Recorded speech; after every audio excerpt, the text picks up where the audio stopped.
El Tribunal Constitucional avala la ley de amnistía un año después de que la aprobara el Congreso. Considera que la amnistía se ajusta a la Constitución, que busca mejorar la convivencia y que no es arbitraria. Los magistrados evitan valorar si tiene una motivación política.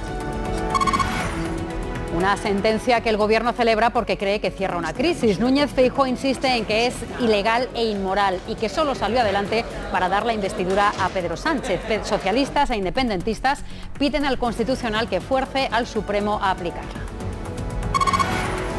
Pedro Sánchez responde a la amenaza de aranceles de Trump que España es un país soberano y que la política comercial es competencia de Bruselas. Concentraciones contra la violencia machista en Gijón, en Algemesí, en Las Palmas, tras el goteo constante de asesinatos de los últimos días. Las autoridades insisten en la necesidad de seguir denunciando tanto las víctimas como su entorno. Y el presidente del Barça, Joan Laporta, y los exentrenadores Valverde y Luis Enrique tendrán que declarar como testigos en el caso Negreira. Tendrán que aportar más información sobre los pagos millonarios al ex número 2 de los árbitros españoles. Muy buenas noches, es jueves, es 26 de junio, empezamos el telediario.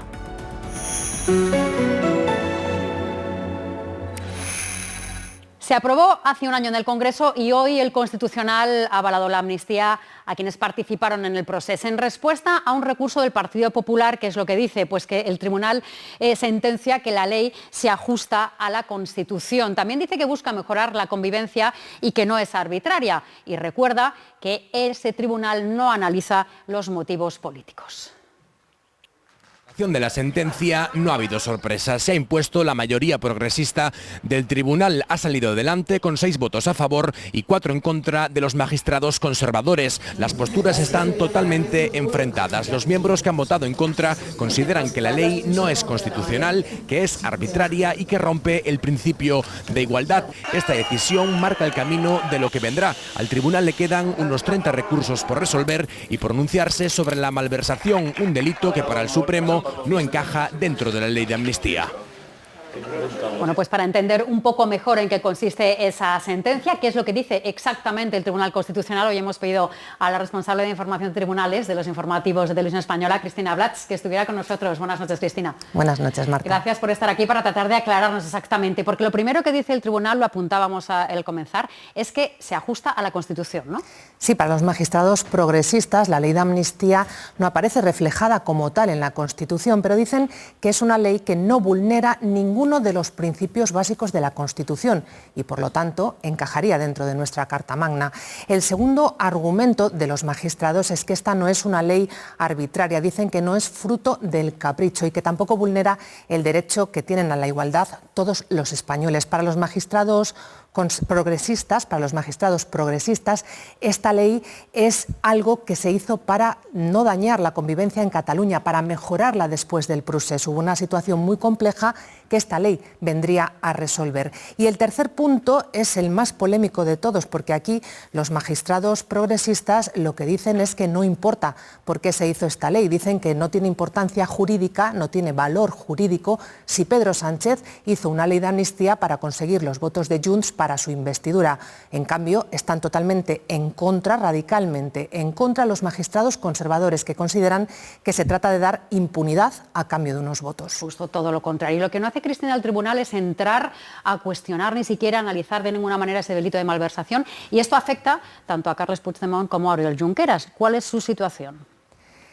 Carles Puigdemont sigue sin poder venir a España sin ser detenido y Oriol Junqueras sigue sin poder presentarse a unas elecciones, porque lo que ha pasado hoy es que se ha avalado esa ley, es constitucional, pero como responde a un recurso del PP y el PP no preguntó en concreto por la malversación, el tribunal no ha analizado si está bien el hecho de que el Supremo no haya aplicado la amnistía a la malversación que cometieron los líderes del procés. Por lo tanto, tanto Junqueras como Puigdemont van a tener que esperar a que se resuelvan otros recursos o cuestiones de inconstitucionalidad, y de momento no se espera que se haga hasta después del verano. Muy bien, Cristina, pues muchísimas gracias por aclararnos esta Gracias noche. a ti, Marta. Gracias. Bueno, pues Cristina nos ha explicado un poco cuáles han sido los detalles de esa sentencia, ese aval del Constitucional a la amnistía, que el Gobierno considera una magnífica noticia. Pedro Sánchez defiende que la ley garantiza la convivencia y la unidad y que todo el esfuerzo ha merecido la pena. Muy buena noticia para España, porque estamos ya cerrando una crisis política que nunca debió salir de la política. Partido Popular y Vox insisten, sin embargo, en que esa ley de amnistía es inconstitucional. En Cataluña, tanto los partidos independentistas como el Gobierno de Salvador Illa han pedido al Supremo que la aplique a todos. A esa petición también se suma el Ejecutivo. La ley de amnistía no resuelve el conflicto político, dice Junts, pero es una conquista del independentismo. El partido de Puigdemont exige ahora al Constitucional que fuerce al Supremo a aplicar la ley. Que posi en marxa tots els mecanismes dels que disposa, els coercitius inclosos, perquè es compleixi la llei i s'apliqui l'amnistia a tots els afectats. La misma petición desde Esquerra Republicana. Ara toca cumplir.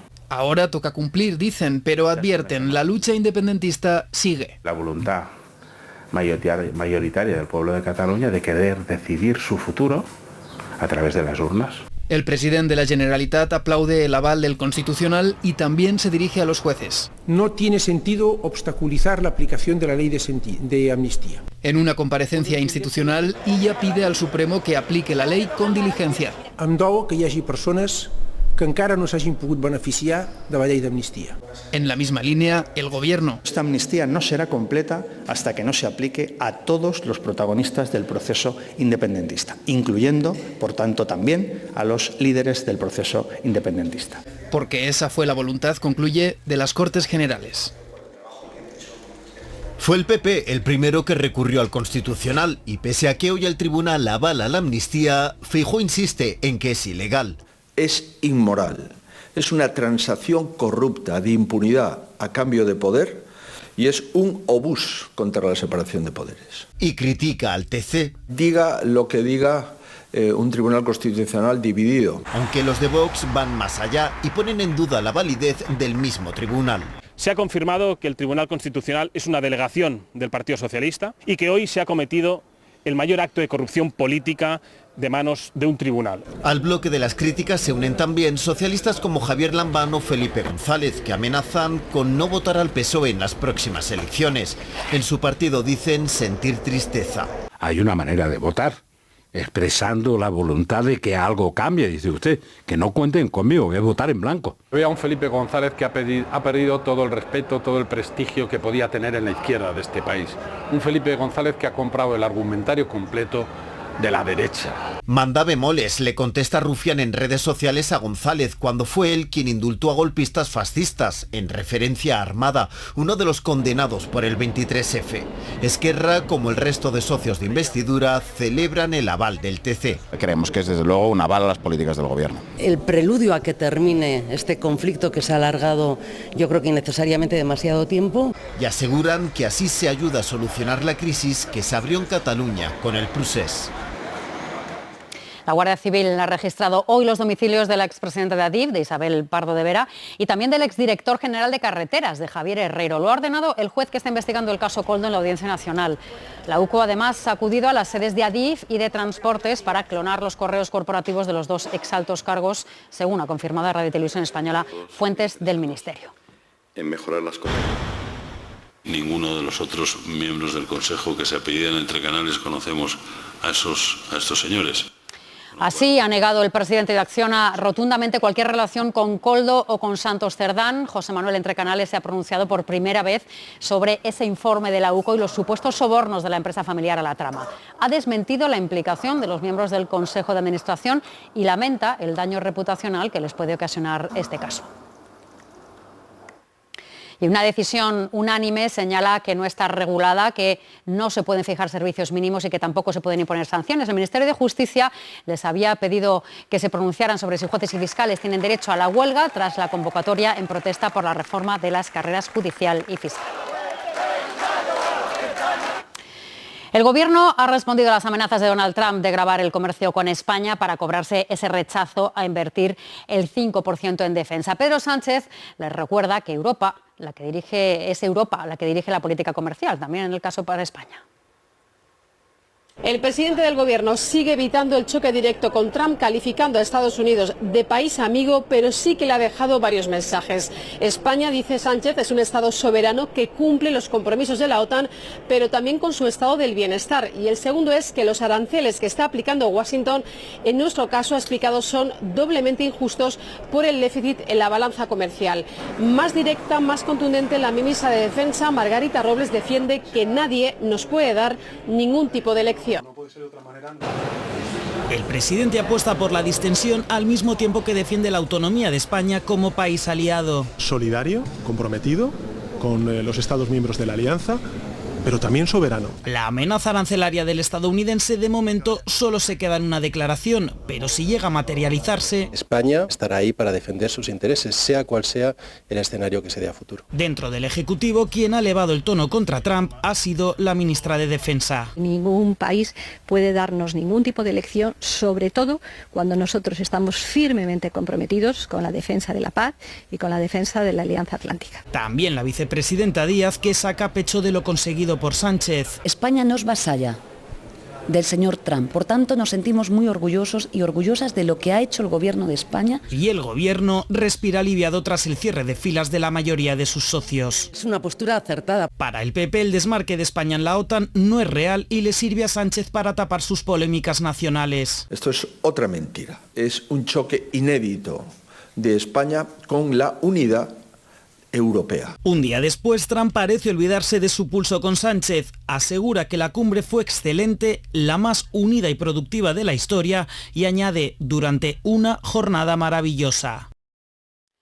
Bueno, pues lo acabamos de escuchar, España amparada por la Unión Europea en cuestiones comerciales, pero ¿quiere decir eso que no se puede negociar ningún acuerdo a modo bilateral? Bueno, pues para entenderlo hemos invitado también a la jefa de Economía de los Servicios Informativos de Televisión Española, Amparo García. Amparo, ¿qué tal? Buenas noches. Amparo, ¿qué quiere decir exactamente ese paraguas que se nos está repitiendo bajo el que está España y en el que se está amparando el Gobierno? Sí, pues para que lo entendamos, los 27 países de la Unión Europea vamos en bloque en materia comercial. ¿Por qué? Porque es Bruselas la que negocia directamente los acuerdos comerciales con Washington, no negocia España con Washington, por lo cual lo que puede hacer Estados Unidos es poner una tasa al conjunto europeo, nunca a un país concreto de la Unión Europea, afectaría a todos, no a España en este caso. Lo que sí puede hacer es elegir un producto que vendamos mucho a Estados Unidos y por lo tanto nos haría daño. Esto lo que dice la ley, si por lo que sea se la saltara, siempre podríamos recurrir a, por ejemplo, la Organización Mundial del Comercio. Bueno, pero tú has dicho ya esa posibilidad, si se la saltara, estamos acostumbrados a que Donald Trump se salte las leyes de su país, podría hacerlo en este caso. Si llega el caso o si pone alguna traba a algún producto europeo, pero que nos afecte especialmente, ¿cuáles serían los que más nos perjudicarían?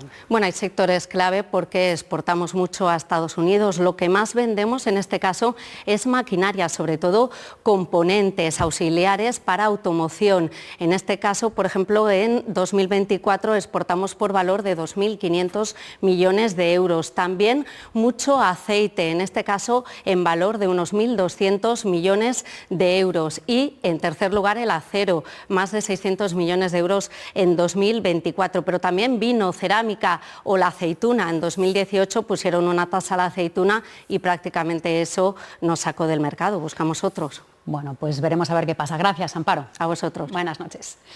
Bueno, pues muchos de los dirigentes europeos que estaban ayer en La Haya con Donald Trump están hoy en el Consejo Europeo en Bruselas. Allí se está debatiendo cómo desarrollar la estrategia de rearme, pero encima de la mesa, lógicamente, está esta guerra comercial con Estados Unidos y una fecha clave, que es el 9 de julio. Mariana Gancedo. Sí, porque es la última reunión de los 27 antes de que termine esa tregua que dio Donald Trump y los líderes europeos confían en que la Comisión Europea consiga un acuerdo con Estados Unidos en las 2 semanas que quedan. Los que se han pronunciado no creen que las amenazas de Trump a España vayan a influir en la negociación. Hay unidad en torno a este asunto de la guerra arancelaria y desunión en otro de los temas que se ha tratado hoy, qué hacer con el acuerdo de asociación con Israel. El Consejo Europeo se limita a decir que toma nota del informe de la jefa de la diplomacia europea en el que se habla de los indicios de que Israel está violando los derechos humanos en Gaza. El presidente del gobierno ha pedido la suspensión inmediata de ese acuerdo de asociación con Israel, ha criticado el doble rasero de la Unión Europea, firmeza con Rusia y no con Israel, pero para dar el paso de suspender el acuerdo de asociación se requiere unanimidad y hoy por hoy está lejos de conseguirse. La situación catastrófica de genocidio que se está viviendo en Gaza. Europa tiene que suspender el acuerdo de asociación con Israel y tiene que hacerlo inmediatamente. Por esas palabras de Pedro Sánchez, la embajada israelí en España ha sacado un comunicado en el que le acusan de demonizar a Israel y de colocarse en el lado equivocado de la historia. Y el gobierno de España acaba de convocar al responsable de esta embajada porque considera inaceptable este comunicado. Mientras tanto, en Irán se va recuperando poco a poco la normalidad después de la que llaman ya guerra de los 12 días. El ayatolá Jamenei ha reaparecido en televisión, lo ha hecho en este vídeo grabado. Felicita a su pueblo por lo que considera una victoria sobre Israel y Estados Unidos. Según Jamenei, Israel tuvo que pedir ayuda a Washington para evitar ser destruido por los misiles iraníes. Había muchas ganas en Teherán de una tarde de verano como esta, y el alto el fuego lo ha permitido. Bajo la Torre de la Libertad rinden homenaje a las víctimas civiles de las bombas de Israel. No están todas. La última cifra oficial sube de los 600 muertos. Echaba de menos la vida de Teherán, dice Sahara, aunque sigo furiosa por el daño que han causado estos ataques. No tenía miedo, pero cuando escuchaba el sonido de la guerra me asustaba un poco, dice Serena. De puertas para adentro, el régimen ha vendido el cese de hostilidades con el triunfalismo que merece una gran victoria. Un alto el fuego honorable ya es un gran logro. Es más de lo que ha conseguido Rusia, dice Said Leilas, economista y profesor de historia, nos recibe en la empresa de automóviles que administra. Necesitamos que la situación se enfríe para concentrarnos en los problemas de nuestro país, dice. Al despedirnos, un pequeño detalle revela la psicosis que han sufrido estos días muchos iraníes con cargos de responsabilidad. Su teléfono móvil, un modelo antiguo más difícil de rastrear. Este viernes empieza para los musulmanes el mes de Muharram y en el mercado de Tabriz ya están con los preparativos. El Corán prohíbe empezar una guerra en este mes sagrado. Otra cosa es el derecho a defenderse, nos puntualizan. Por el momento en estos puestos aún medio vacíos tras muchos días cerrados, no cabe más pelea que el regateo. Por primera vez desde el inicio de la tregua intentamos entrar a Cisjordania. El principal acceso a Beit Jala y Belén sigue cerrado como en los 12 días de guerra. Es Israel quien tiene las llaves, pero encontramos una alternativa para llegar al campo de refugiados de Aida. Aquí vive Firas con su familia. Nunca se habían sentido tan aislados. Incluso moverse entre ciudades de Cisjordania ha sido casi imposible, cuenta. Una odisea de horas y de puestos de control. Israel alega siempre motivos de seguridad, pero a ellos lo que les importa es tener ingresos para dar de comer a sus hijos. Sin ayuda humanitaria ni libertad de movimientos, la asfixia económica aumenta. Acaban de vender su coche y han abierto esta tienda contigua al salón. Al supermercado de al lado le han faltado productos porque los camiones quedaban bloqueados en territorio israelí. Y las gasolineras funcionan, pero con reservas de combustible mínimas. Y no es solo una cuestión de aislamiento casi total o de asfixia económica, es también una cuestión de violencia. El último episodio en una ciudad muy cercana a Ramallah, decenas de colonos prendieron fuego a varias casas y el ejército israelí intervino, sí, pero para disparar a los palestinos. Y entre tanto, la ciudad vieja de Jerusalén, cerrada a cal y canto durante la guerra, recupera la normalidad. Israel recuerda aquí también que son sus fuerzas de seguridad las que mandan. Ha vivido año y medio escondido en un búnker, pero al final lo han atrapado. Fito es el narcotraficante más peligroso de Ecuador y será extraditado a Estados Unidos, el país al que enviaba cada año toneladas de cocaína. Le buscaban desde hace año y medio. ¡Habla fuerte! ¡Habla fuerte! José Adolfo Macías Villamar. José Adolfo Macías, alias Fito, el narcotraficante más peligroso de Ecuador, vuelve a la cárcel. La policía lo ha encontrado en un búnker en Manta, su ciudad natal, tras una operación de más de 10 horas. Será trasladado a la cárcel de donde nunca debió haber salido. Fito dirigía la banda de Los Choneros, una estrecha aliada del mexicano Cártel de Sinaloa. Bajo su liderazgo convirtieron a Ecuador en el epicentro del envío de cocaína a Estados Unidos y Europa. En 2024 escapó de la cárcel de Guayaquil, donde cumplía una condena de 34 años a la espera de ser extraditado a Estados Unidos. Su fuga desencadenó una ola de violencia en todo el país, con motines en prisiones, secuestros o atentados que forzaron al presidente Noboa a declarar un estado de excepción para intervenir en las cárceles. Concentraciones de repulsa hoy en España, en una semana que ha sido negra para la violencia de género.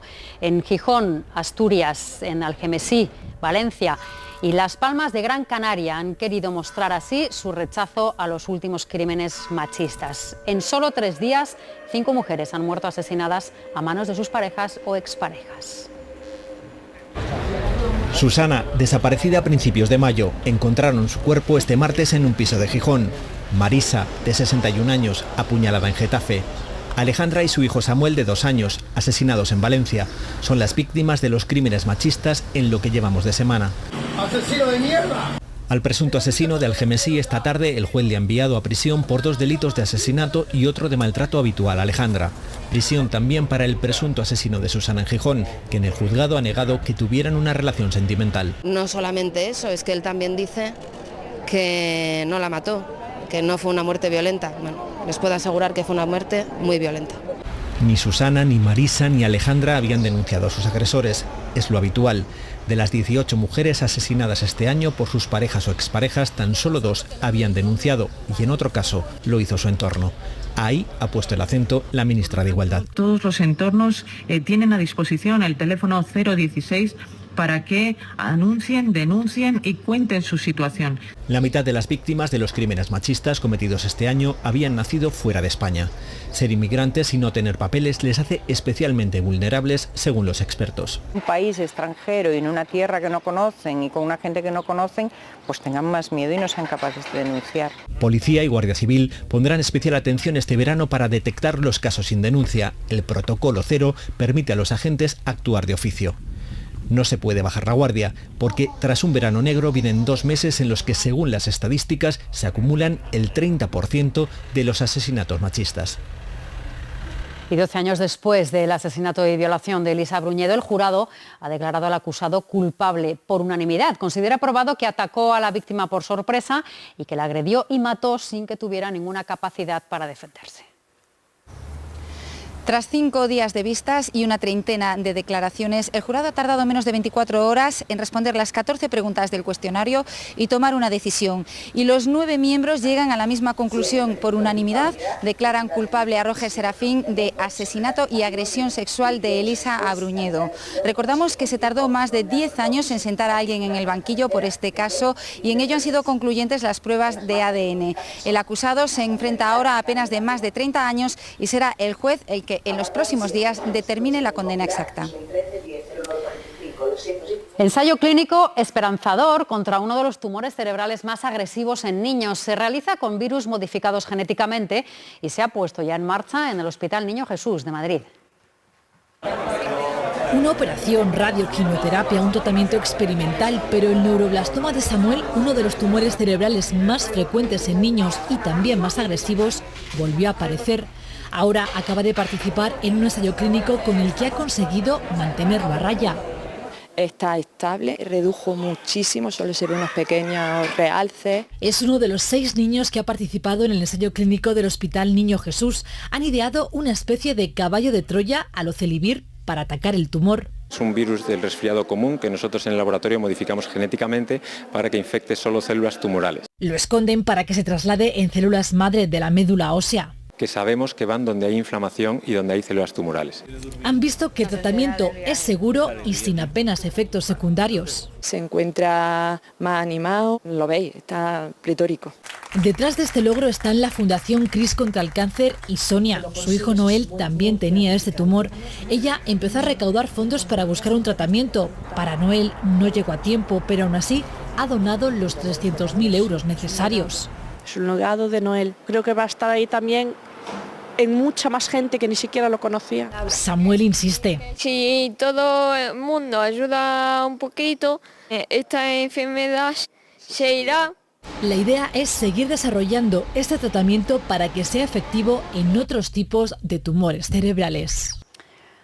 Ya tenemos el nuevo informe sobre la juventud en España y destaca el aumento del negacionismo de la violencia de género y la bajada del apoyo al feminismo. En 2019 era del 64%, 4 años después se ha quedado en ese 54%, es decir, en 10 puntos menos. Los jóvenes están más preparados, pero tienen empleos más precarios y eso lo que hace es que se esté retrasando cada vez más la edad de emancipación. En España esa edad llega a los 30 años, pero la media europea es 4 años menor, es de 26. Además, disminuye el número de jóvenes. Desde que se empezó a hacer este informe, que hace ya 40 años, en los años 80, ellos representaban el 24% de la población. Ahora son el 16%. He comprado este pantalón que valía 30, ahora por 20. Mucho descuento. 50 euros, unos 2.000 euros. En la rebaja no hay presupuesto. Un bolso de Michael Kors, una chamarra. Y de momento eso.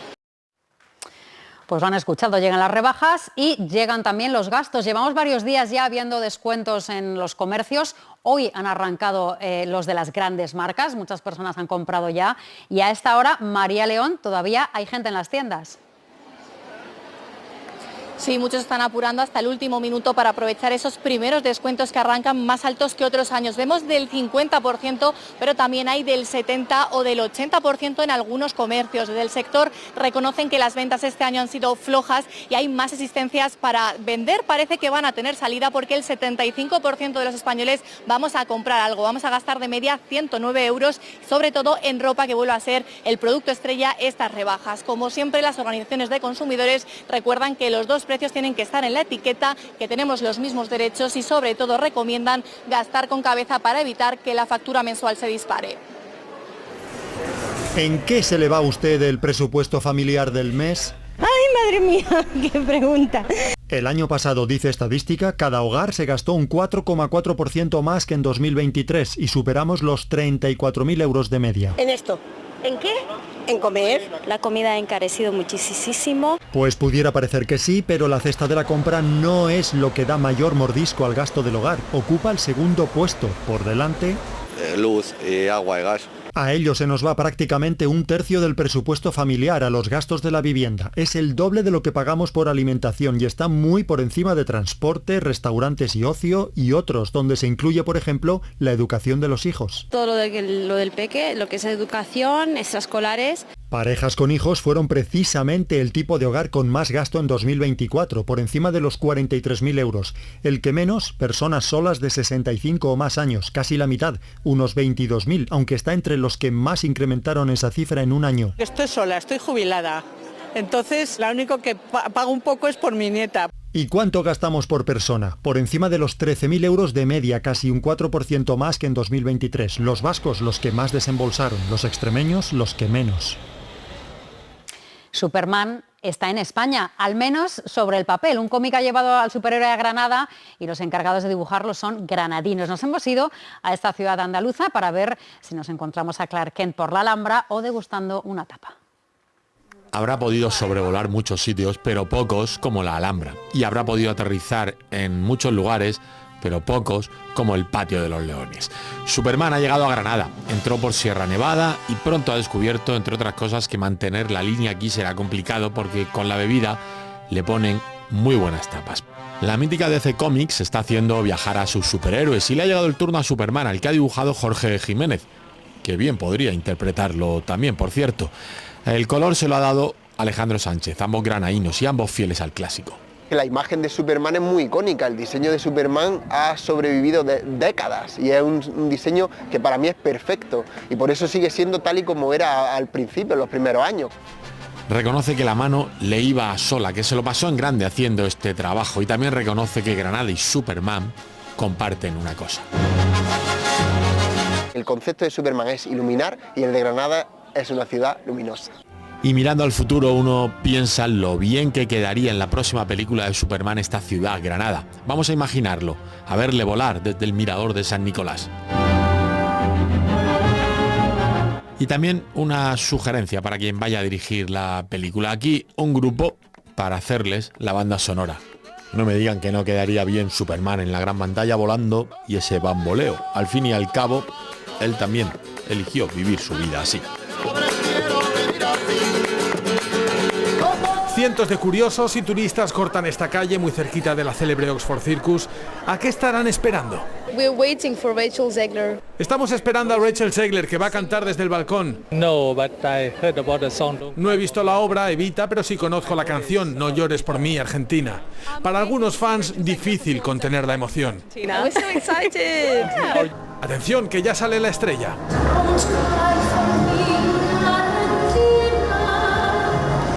El momento culminante de la famosísima ópera rock sucede en la calle, no en el interior del teatro, en donde se proyecta en directo lo que está ocurriendo fuera, a pesar de que algunos espectadores han pagado incluso unos 300 euros por su butaca.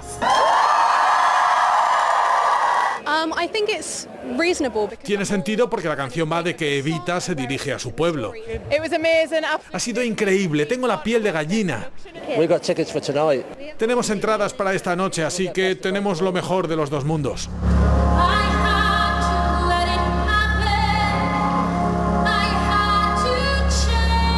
Una decisión artística polémica, una maniobra publicitaria perfecta. Ustedes deciden. Desde luego, una de las atracciones que se pueden visitar durante estos días en Londres, probablemente la capital del teatro musical. Ana, muy buenas noches. Vamos ya con el tiempo a punto. Tenemos casi encima ya la ola de calor. Sí, llega el sábado y va a durar hasta el próximo martes, previsiblemente. Para que se dé una ola de calor, pues hay que tener varios factores, principalmente altas presiones y una masa muy seca y muy cálida que se extiende sobre la península ibérica. Aquí la tenemos, desde el norte de África, va abarcando la península y también irá llegando a las islas orientales de Canarias, donde a partir del sábado también las temperaturas van a ser elevadas. Mostramos algunas de las temperaturas denominadas umbral. Son los valores que cuando se superan durante 3 días consecutivos, al menos en el 10% de las estaciones, pues se considera ola de calor. Por ejemplo, la temperatura umbral en Sevilla, 41,2, en Madrid, 36,4, Logroño, 36,8. Las temperaturas que se van a registrar previsiblemente entre el sábado y el martes en estas 3 localidades son estas. Como pueden ver, superan ampliamente la temperatura umbral y esto va a ocurrir en muchas localidades españolas. Viene mucho calor a mediodía, pero también de madrugada. Las noches tropicales se van a ir extendiendo por buena parte del país. De momento, esta pasada noche se han quedado concentradas en la zona del Mediterráneo, 26 grados en Málaga, 25 en Murcia. Sin embargo, en el resto pues hemos seguido con un ligero respiro. Incluso en algunas capitales de Castilla y León los termómetros han estado por debajo de los 15 grados. Y las máximas hoy han sido más bajas en zonas del noreste, en Baleares, donde estaba haciendo muchísimo calor. Sin embargo, han empezado ya a subir las temperaturas diurnas por otras zonas del país, aunque el calor todavía llevadero, salvo en el Guadalquivir, donde se han rondado ya esos 39 grados de máxima. Y acompañando a estas temperaturas, pues tenemos estabilidad. Ya decimos, altas presiones, algunas nubes esta mañana en el extremo norte dejaban alguna precipitación de carácter débil, entre 1 y 3 litros por metro cuadrado, pero en el resto ha sido un día de cielos despejados. Y así de momento se mantiene el panorama. Como decimos, tenemos la masa cálida sobre la península y Canarias y tenemos el anticiclón que nos va a seguir acompañando. Con esta situación mañana volvemos a hablar de cielos básicamente despejados, algunas nubes bajas por la mañana, nubes altas entrando por el sur, puede crecer algo de evolución durante la tarde en montaña, poca probabilidad de precipitaciones. Y suben esta noche las temperaturas mínimas y mañana las temperaturas diurnas en ascenso prácticamente en todo el país. Con esta situación pues se activa ya mañana el aviso naranja en la zona del Guadalquivir, aviso amarillo por altas temperaturas en buena parte de España. En cuanto al estado de los cielos, cuadrante noroccidental, sol, algo de evolución, sin precipitaciones y todavía ambiente suave en Galicia y en el Cantábrico. En la franja central, ambiente poco nuboso despejado, van subiendo las temperaturas, Extremadura, Comunidad de Madrid, Castilla-La Mancha superando los 35. En el noreste, cielos abiertos, algo de evolución en montaña, también suben las temperaturas, 38 en Lleida y a medida que nos vamos hacia el sur peninsular tenemos esas nubes altas, algo de calima que se extiende también por el este de Canarias, esas nubes altas y las temperaturas en claro ascenso. ¿Qué pasa durante los días siguientes? Pues que seguimos con esta estabilidad, con algo de evolución por la tarde en las montañas del interior, poca probabilidad de precipitación. El domingo, situación similar, alguna tormenta aislada en zonas de montaña con la calima que va entrando por el sur de la península ibérica, y el lunes aumenta un poquito la inestabilidad, más evolución, probabilidad de chubascos y tormentas pueden ser algo más intensos, sobre todo en el sistema ibérico y en la zona de los Pirineos. Y hay que recordar las temperaturas elevadísimas de madrugada y a mediodía, con los valores, como pueden ver, en buena parte del país rondando o superando los 40 grados de máxima. Pues así, en espera de la ola de calor, terminamos el telediario. Les dejo con los deportes y con Lara Gandarillas y les esperamos mañana a las 9. Buenas noches.